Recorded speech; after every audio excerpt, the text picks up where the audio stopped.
नमस्कार,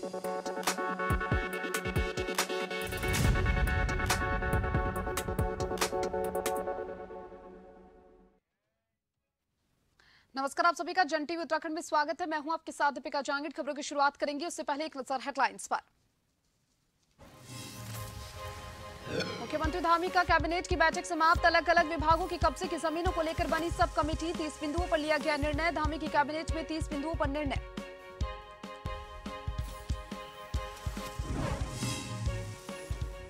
देहरादून में महिला सशक्तिकरण सुरक्षा सप्ताह का शुभारंभ। महिला भागीदारी को प्रोत्साहन कार्यक्रम में शामिल हुए सीएम धामी। कहा, आधी आबादी देश का मान। महिला दिवस के पूरे सप्ताह होगा जश्न।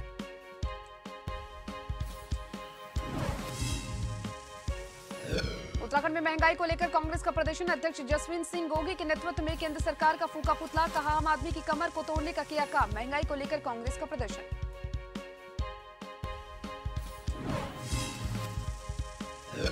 दरारों का दर्द लेकर राजधानी देहरादून तक मार्च पर निकले 9 युवा पैदल नापेंगे करीब 300 किलोमीटर तक की जमीन। जोशीमठ संघर्ष समिति ने किया स्वागत।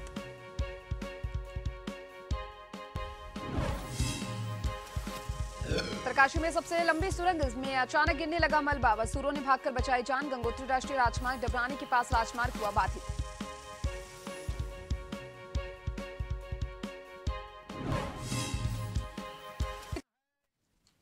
खबर विस्तार से। काशीपुर में मुरादाबाद रोड स्थित नवीन कृषि मंडी गेस्ट हाउस में स्थानीय विधायक त्रिलोक सिंह चीमा और पूर्व विधायक हरबचन सिंह चीमा ने जल निगम, पीडब्ल्यूडी विभाग, पुलिस विभाग, नगर निगम, विद्युत विभाग समेत डेढ़ दर्जन विभागों के साथ एक समीक्षा बैठक का आयोजन किया, जिसमें समस्त विभाग के अधिकारी गणों ने प्रतिभाग किया। समीक्षा बैठक में मुख्य सबसे ज्यादा नगर क्षेत्र में आरओबी निर्माण के चलते यातायात व्यवस्था को लेकर समस्या के बारे में चर्चा की गई। साथ ही अमृत योजना के तहत चल रहा धीमी गति से कार्य के विषय में भी चर्चा हुई।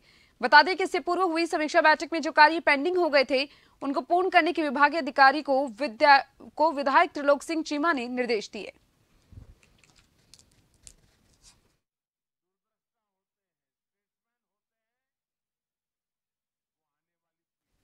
काशीपुर विधानसभा क्षेत्र में माननीय विधायक जी की अध्यक्षता में एक बैठक रखी गई है। इसमें 19 डिपार्टमेंट, आज सारे डिपार्टमेंट यहाँ उपस्थित हैं। अलग अलग डिपार्टमेंट से जो समस्याएं हैं उनका यहाँ पे चर्चा की जा रही है और समस्याओं का क्या निस्तारण हो सकता है उस पर भी चर्चा की जा रही है। और पिछली जो मीटिंग हुई थी वो भी देखा गया कि उसमें कितनी चीज़ों का अनुपालन हुआ है। और जो मेन समस्याएँ हैं हमारी काशीपुर की, वो काशीपुर के यातायात को लेके और जो हमारा अंडर कंस्ट्रक्शन 2 आरओबी हैं यहाँ पे उसको लेके, इसी प्रकार अलग अलग समस्याएं हैं उस पर सब पे चर्चा की जा रही है। और अन्य विधायक काशीपुर जी के द्वारा आज एक मीटिंग आयोजित की गई है, जिसमें सभी विभागों के जो पदाधिकारी हैं जो यहाँ पे कार्यरत हैं उनको बुलाया गया है। और सड़क से लेकर के अन्य जितनी भी समस्याएँ हैं, पुलिस रिलेटेड जो इशू हैं, माननीय विधायक जी के द्वारा सब फीडबैक लिया गया। इसके अलावा जो आम जन के द्वारा एक जो जनरल परसेप्शन है या जो चीज़ें हैं लोगों के द्वारा आकर के वहाँ पे निवेदन किया गया, फिर सर के द्वारा मार्क भी किए जाते हैं, तो उसमें भी प्रोग्रेस लिया जाता है कि किसमें क्या क्या कार्रवाई होती है। कृषि विभाग के सोचने से स्मार्ट सिटी दून लाइब्रेरी में किसान गोष्ठी और मिलेट भोज का आयोजन किया गया। कार्यक्रम में मुख्य अतिथि के रूप में जिलाधिकारी ने शिरकत की। बता दें कि धामी सरकार के लगातार उत्तराखंड के पहाड़ी व्यंजनों को बढ़ावा दिया जा रहा है। वहीं मोटे पौष्टिक अनाजों को बढ़ावा देने के लिए कृषि विभाग के किसान और मिलेट भोज का आयोजन किया गया, जिसमें मंडुआ और अन्य पहाड़ी व्यंजनों की महत्ता और गुणवत्ता को बताते हुए किसानों से आग्रह किया गया है कि वे अधिक से अधिक इन्हें अपने खेतों में उपजाएं, ताकि लोग पौष्टिक खाना खाएं और अपना बेहतर जीवन व्यतीत करें।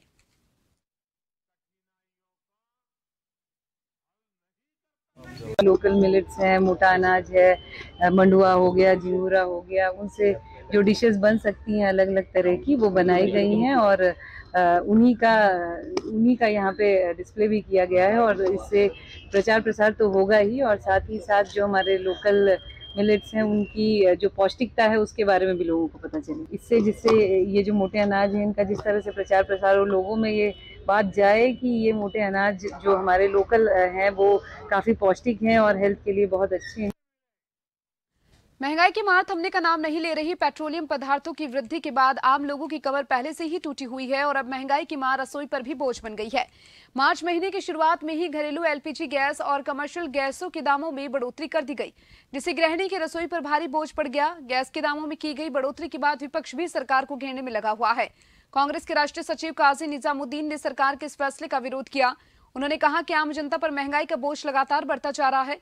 लोगों के पास रोजगार नहीं है। पेट्रोल और डीजल से लेकर सभी सामान पर महंगाई बढ़ गई है।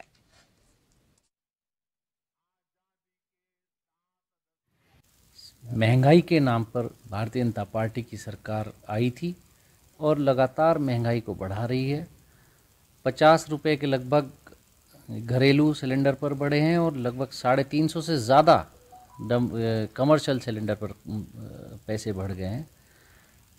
गरीब आदमी, सामान्य व्यक्ति, जो मध्यम वर्ग है, उनकी कमर तोड़ने का काम ये भारतीय जनता पार्टी की सरकार करे, जबकि अंतर्राष्ट्रीय मार्केट में गैस के भाव काफ़ी घटे हैं और यहाँ है कि इन्होंने सामान्य व्यक्ति की जेब पर डाका डालने का ये काम कर रही है सरकार। हल्द्वानी में गैस के दामों में बढ़ोतरी के विरोध में कांग्रेस कार्यकर्ताओं ने बुद्ध पार्क में जोरदार प्रदर्शन करते हुए केंद्र सरकार का पुतला दहन किया और गैस के बढ़े हुए दामों को तत्काल वापस लेने की मांग की। विधायक सुमित हृदेश के नेतृत्व में प्रदर्शन कर रहे कांग्रेस कार्यकर्ताओं ने केंद्र सरकार पर लगातार महंगाई बढ़ाने का आरोप लगाया। वहीं महिला कार्यकर्ताओं ने भी लकड़ी के चूल्हे में खाना बनाकर विरोध जताया।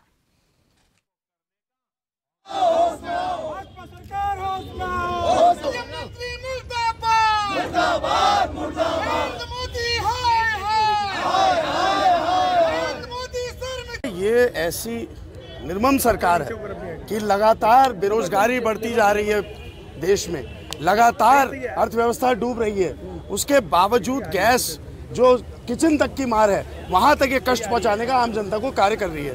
तो हमारी सरकार से मांग है कि आपको इतना भारी जो जनमत मिला है, आप उस जनमत का कम से कम ये सम्मान करिए कि गैस की जो रसोई सिलेंडर गैस है, जैसे आप देख रहे हैं हमारे जो कांग्रेस शासित प्रदेश है वहाँ गैस के सिलेंडरों में सब्सिडी दे रही है। तो राज्य सरकार से भी हम मांग करते हैं कि अगर केंद्र सरकार आपकी नहीं सुन रही है तो कम से कम राज्य की सरकार इस सिलेंडर पे अवश्य सब्सिडी दे। सरकार को शर्म आनी चाहिए कि जिस तरीके से ये निरंतर, चाहे गैस के दाम हो या किसी के दाम हो, आज रसोई गैस में जो उन्होंने 50 रुपए की बढ़ोतरी करी है, बहुत ही जिसे कहते हैं कि दुखदायी है। आज हम लोगों ने यहाँ पर जिसे कहते हैं कि सिलेंडर को रख के और हमने जो आग जलाई और पुतला जलाया है, आज हमने मुख्यमंत्री का, सरकार का, केंद्र सरकार का, और हम इस माध्यम से जानना चाहते हैं कि जिस तरीके से आम जनता के साथ कुठारघात कर रहे हैं और पूरी हिटलरशाही जो है कि हिटलरशाही के फैसले ले रही है, आज हम लोगों ने इसका विरोध किया और ऐसा निरंतर चलता रहेगा। उत्तराखंड उच्च शिक्षा के क्षेत्र में देश का पहला राज्य बन गया। इंटरमीडिएट परीक्षा उत्तीर्ण के पश्चात सर्वाधिक 48% बच्चे डिग्री कॉलेजों में पढ़ रहे हैं, जबकि पूरे भारतवर्ष में यह 27% है। ये बात उच्च शिक्षा मंत्री डॉक्टर धन सिंह रावत ने उच्च शिक्षा सभागार में अधीनस्थों की बैठक लेते हुए कही। रावत ने कहा कि प्रधानमंत्री मोदी का सपना था 2030 तक उच्च शिक्षा में 50% बच्चे शिक्षा ग्रहण करें, जबकि उत्तराखंड ने 2023 में ही यह मुकाम हासिल कर लिया।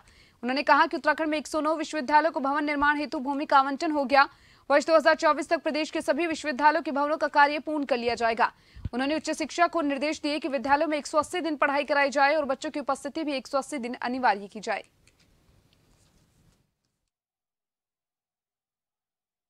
एक प्रदेश, एक प्रवेश, एक परीक्षा, एक परिणाम, एक चुनाव और एक दीक्षा। इस पे हमको काम करना है ताकि समय पे बच्चों की परीक्षाएं हो जाएं, समय पे रिजल्ट आ जाए, समय पे दीक्षांत समारोह हो जाए और पूरे प्रदेश में एक नज़ीरे बने कि भाई उत्तराखंड राज्य में उच्च शिक्षा में बहुत इनोवेटिव काम हो रहे हैं। एक हमने अपने उच्च शिक्षा में एक नया प्रयोग ये कर रहे हैं कि कोई भी बच्चा अगर अभी तक माँ बाप उस पर सब्जेक्ट होते हैं कि बेटा साइंस ले लो या कॉमर्स ले लो या कृषि ले लीजिए, अब बच्चे को खुद ही चॉइस करना पड़ेगा कि उसको कौन सा सब्जेक्ट लेना है। तो हम चॉइस बेस्ड शिक्षा देंगे, क्रेडिट बेस्ड शिक्षा देंगे और प्रत्येक बच्चे की जो डिग्री है वो डिजी लॉकर के माध्यम से उसके मोबाइल पे आ जाएगी। अब उसको जो है विश्वविद्यालय के चक्कर नहीं काटने पड़ेंगे। तो ये काफ़ी जो है आज हम लोगों ने वहाँ पे निर्णय किए हैं। उत्तराखंड में रोबोटिक सर्जरी कराने को लेकर स्वास्थ्य विभाग पूरी तरीके से मुस्तैद नजर आ रहा है। लगातार स्वास्थ्य मंत्री धन सिंह रावत अधिकारियों के साथ बैठक कर स्वास्थ्य सेवाओं को दुरुस्त करने पर मंथन कर रही हैं। बता दें कि अभी तक निजी अस्पतालों में ही रोबोटिक सर्जरी की व्यवस्था थी, लेकिन अब रोबोटिक सर्जरी का लाभ लोग सरकारी अस्पतालों में भी ले सकेंगे। सरकार स्वास्थ्य के क्षेत्र में कई जो है इनोवेटिव काम कर रही है और आप देख रहे होंगे कि संस्थागत डिलीवरी भी अब 91% हो गई है। 28 लाख लोगों की जो है जांचें हम लोगों ने अभी तक फ्री करा दी है। 6.5 लाख से ज़्यादा लोगों की जो है आयुष्मान भारत में इलाज फ्री हो गए हैं।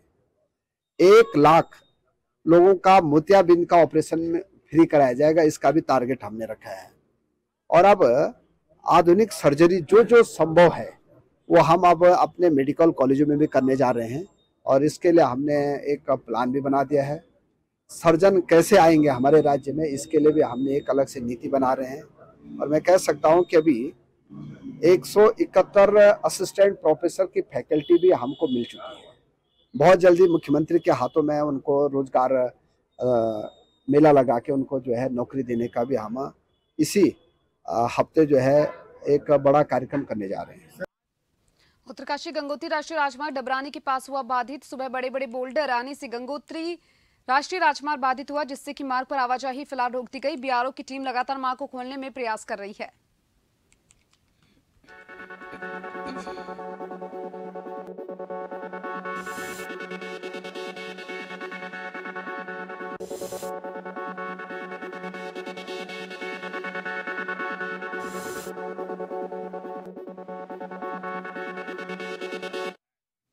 उत्तराखंड के उत्तरकाशी जिले में सुरंग निर्माण के दौरान अचानक भूस्खलन हो गया। पानी के साथ मलबा गिरने से मजदूर अपनी जान बचाने के लिए इधर उधर भागने लगे। यमुनोत्री हाईवे सिलक्वारा और पोल गांव के बीच बन रही सबसे लंबी सुरंग के अंदर अचानक भूस्खलन हो गया। यह घटना बुधवार शाम की है।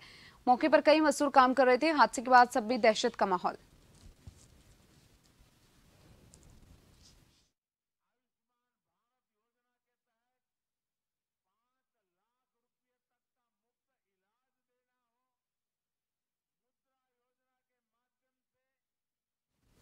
खबरें लगातार जारी है, जल्द लौटेंगे ब्रेक के बाद।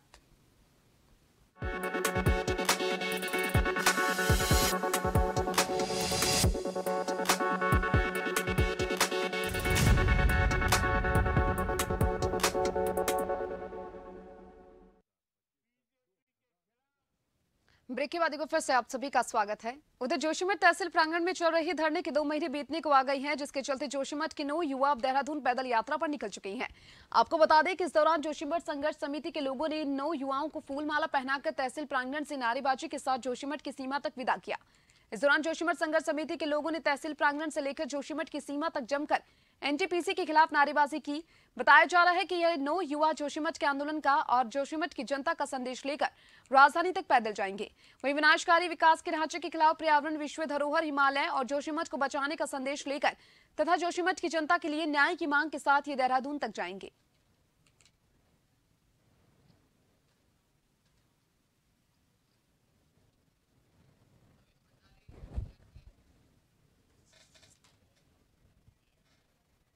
ज्यादा जानकारी के लिए मेरे साथ संवाददाता नवीन भंडारी फोन लाइन पर जुड़ चुके हैं। नवीन, आपसे जानना चाहेंगे, जोशीमठ तहसील प्रांगण में धरना चल रहा है, 2 महीने बीतने को आए हैं, क्या कुछ जानकारी मिल पा रही है, क्या कुछ मांगे यहाँ पर रखी जा रही है?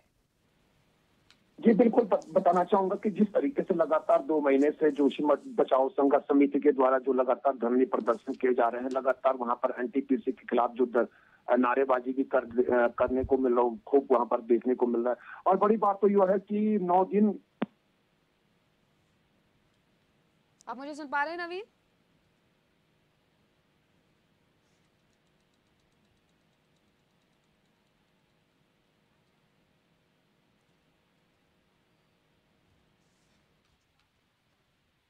चलिए, बहुत बहुत शुक्रिया आपका तमाम जानकारी को साझा करने के लिए।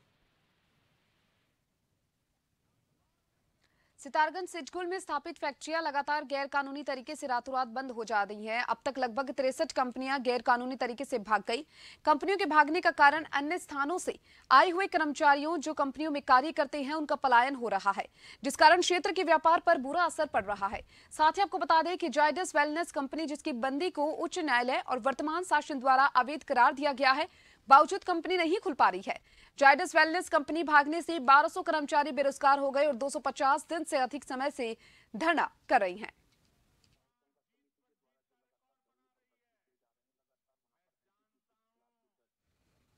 उत्तराखंड प्रदेश में भाजपा कार्यकर्ता पार्टी को मजबूत करने के लिए जुट गई हैं। मंगलौर में बीजेपी की चल रही प्रदेश कार्य समिति अल्पसंख्यक मोर्चा सम्मेलन में पहुंचे हरिद्वार सांसद डॉक्टर निशंक रमेश पोखरियाल ने कार्यकर्ताओं को आगामी लोकसभा चुनाव में मजबूती के साथ अल्पसंख्यक को जोड़ने का आह्वान किया है।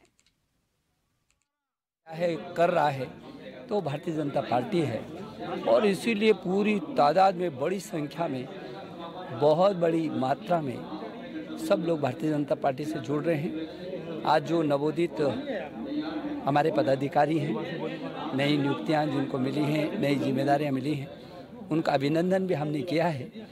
वो नए उमंग, नए जोश के साथ अब पूरे प्रदेश में भारतीय जनता पार्टी को और सशक्त करने के लिए जो कार्य योजना प्रदेश कार्य समिति में बन रही है, वो निश्चित रूप में 2024 के लिए भारतीय जनता पार्टी निरंतर चलने वाला संगठन है। भारतीय जनता पार्टी की प्रदेश कार्य समिति 2 दिवसीय कार्य समिति होटल मौर्या रुड़की मंगलोर रोड पर संपन्न हुई है।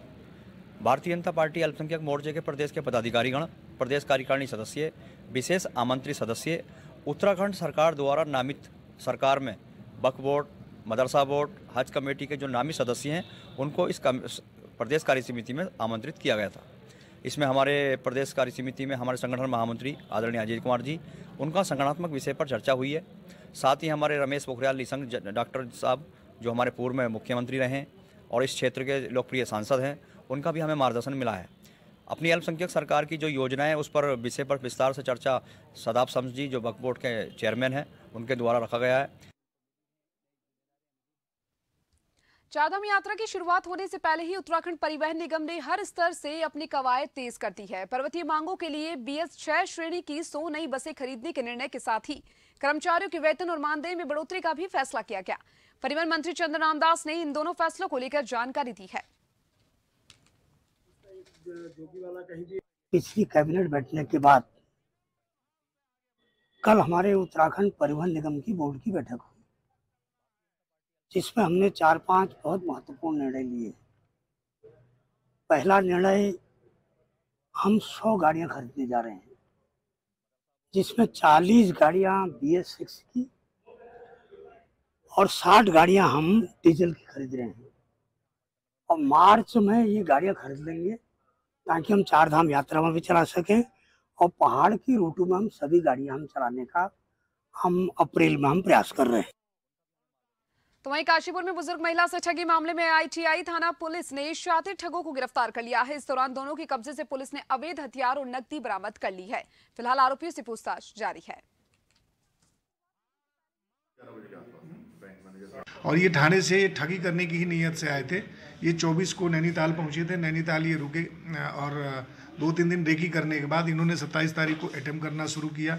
तो सबसे पहले इन्होंने बाजपुर में करी, ITI में करी, और इनका ये था कि जगह जगह स्थान बदल के जो लोग हैं उनके साथ ठगी करेंगे और जनपद से निकल जाएंगे। इंटरेस्टिंग चीज़ इसमें ये थी कि ये मुंबई से बाइक से आए थे ठगी करने के लिए। हमारी टीम ने जब इनको अरेस्ट किया तो दोनों घटनाओं में जो इनके द्वारा ठगी का अमाउंट था 77,000 और 41,500 रुपये 100% की रिकवरी करी गई। 2 तमंचे भी अवैध इनके पास से बरामद किए गए हैं। हरिद्वार में JEE और AEE पेपर लीक मामले में फरार चल रहे आरोपी संजय धारीवाल के घर कुर्की का नोटिस चस्पा कर दिया गया है। बता दें कि इस मामले में मुख्य अभियुक्त संजीव चतुर्वेदी को पुलिस उत्तर प्रदेश के बलिया ले गई थी, जहां उसके बैंक लॉकर से लगभग 22 लाख की ज्वेलरी बरामद की। साथ ही अनुराग पांडे से 2,70,000 रुपए की रिकवरी हुई थी। कमीशन की परीक्षाओं के संबंधित की जा रही है, जिसमें एक AJE की परीक्षा है और दूसरी पटवारी भर्ती परीक्षा से संबंधित है, जिसमें पूर्व में काफ़ी सारे अभियुक्तों को गिरफ्तार किया गया था। और जो जानकारी मिली थी, इसके बाद पुलिस कस्टडी रिमांड पर संजीव चतुर्वेदी जो अनुभाग अधिकारी थे, उनको रिमांड पर लेकर इसमें कुछ बरामदगी करानी थी। कुछ अवैध संपत्ति की बात पता चली थी, जो इन्वेस्टमेंट को उनको पैसे मिले थे। इस संबंध में टीम बलिया गई थी। वहाँ पर लॉकर से करीब 22 लाख की ज्वेलरी बरामद हुई है। चूँकि भारी मात्रा में ज्वेलरी थी, वो किस सोर्स से आई थी, इस परीक्षाओं को लेके पैसे के माध्यम से तो नहीं पहुंची। सबको देखते हुए इन्वेस्टिगेशन में जो साक्ष्य है तो उस पर एक कार्रवाई की गई। अंकिता भंडारी हत्याकांड के आरोपियों की जमानत याचिका पर अपर जिला जज की अदालत में 10 मार्च को सुनवाई होगी। जुडिशियल मजिस्ट्रेट कोर्ट में आरोपी पुलकित आर्य की बेल रिजेक्ट होने के बाद अब आरोपी सौरभ ने ADG कोर्ट में बेल एप्लीकेशन लगाई है, जिससे जज को अवगत करवाया गया है कि ADG कोर्ट के अवकाश पर चले जाने के कारण जिला जज की अदालत में सुनवाई हो। वो अवकाश में जाने के कारण आज उसमें तिथि नियत थी, किंतु अगली तिथि 10 मार्च नियत की गई है। उसमें जमानत पे सुनवाई होगी। साथ ही साथ ये भी हुआ कि उन्होंने जो एक्यूज के अधिवक्ता हैं, उन्होंने ट्रांसफर एप्लीकेशन बेल की डाली है, जो कि जिला जज के यहाँ डाली है। शायद वो बेल एप्लीकेशन जिला जज के यहाँ ट्रांसफर हो जाए और उसकी सुनवाई वहां जाए। और इन सभी खबरों के साथ जन टीवी उत्तराखंड में इतना ही। आप बने रहिए जन टीवी के साथ। नमस्कार।